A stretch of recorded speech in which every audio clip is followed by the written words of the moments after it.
plug and play wiring harness for a hitch we just installed on this Mariner. This kit also works for a bunch of other vehicles. By the time you spend the money on a 4-way, 7-way, the wiring and everything else, I mean, it's cheap enough just to get one of these plug and play harnesses. I found this one on Amazon. This is from Tekonsha 118551. It comes with way more ground wire than you'll need and zip ties, and there's extra stuff because it fits a bunch of different makes and models. Edge, Mariner, Escape, Econoline, Tribute, MKX. Let's get down to install. First thing I'm gonna do is take off the driver's side tail light, 2 Phillips head screws. Now that the tail light's out, let's disconnect this guy and this guy. Just pull back on the tab and pull. We'll actually take off all 3 harnesses. Then we're gonna take this yellow, brown, and white connector and hook it to our top light. Now we're gonna plug this guy into here, the black plug that goes to the vehicle wiring harness. It's kind of like teeing into the system.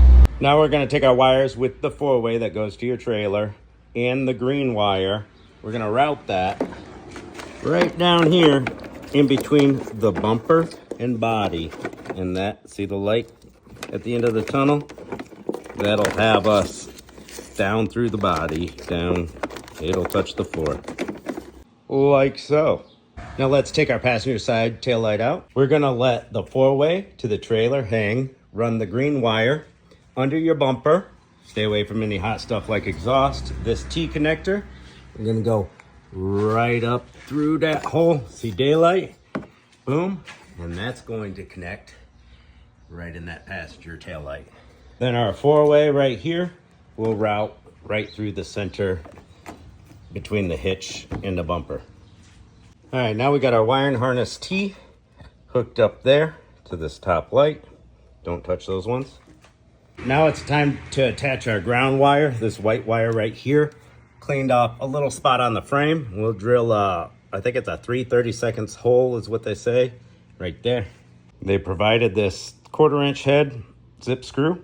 Zip that wire into the drilled hole. Looking good. Disconnect your negative terminal on your battery, 8mm wrench there. Then we'll take this yellow wire and we'll cut it with our snips right here and attach the eyelet to one end. Got my yellow fuser doodad hooked up. I just found a nut from my spare nut bucket. Instead of cutting the connector, adding it to positive some way or another. Then the provided butt connector, connect that to your long black wire.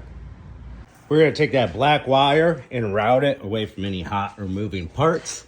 Right there, I think I'm gonna zip tie it right to this plastic evap line going all the way back.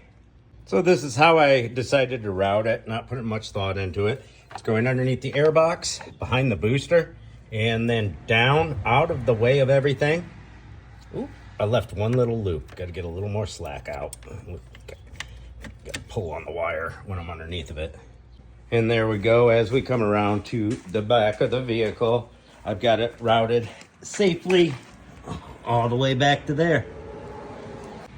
We're all zip tied up, and make sure you cut these at an angle so it cuts the crap out of the next guy.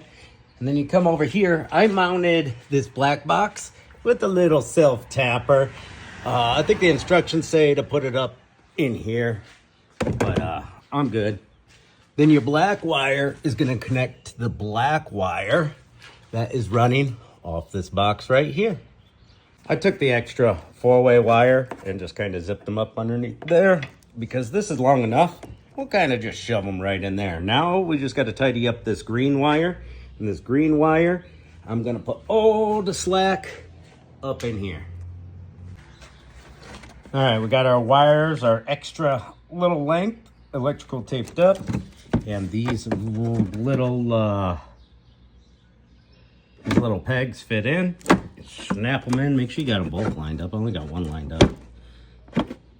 There we go. Push them in, little pop. Put your 2 screws back in. I'm going to double check underneath for any wires that are loose or draggy or in a bad spot. Now that everything's done, pop our fuse in. We're good to go. That is trailer harness install on multiple years and makes and models. And I'm sure instead of tying into the positive on the battery, you could probably tie into something else, but I'm just going with the instructions. Hope this helps somebody. Catch you on the next one.